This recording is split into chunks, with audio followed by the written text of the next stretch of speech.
Kartais mums atrodo, kad tikras tikėjimas turi būti tvirtas, užtikrintas, visada stiprus. Bet Biblija rodo ką kitą.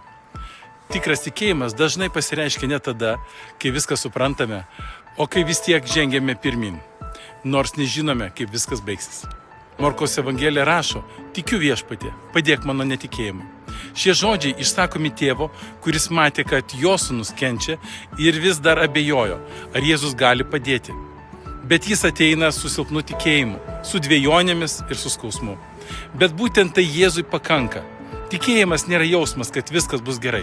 Tikėjimas yra sprendimas pasitikėti Dievu ne tada, kai jausmai sako priešingai.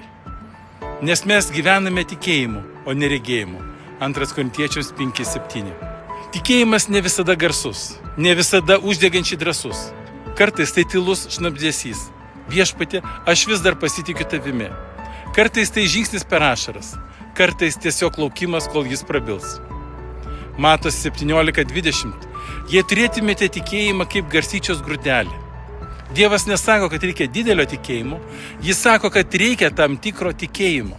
Net mažytis pasitikėjimo grūdelis, įdėtas į didelį Dievą, daro stebuklus. Ir mintis apmąstymai. Tikras tikėjimas ne visada atrodo stiprus, bet kai silpnas žmogus vis tiek pasitikė stipriu Dievu, tai yra tikras stebuklas.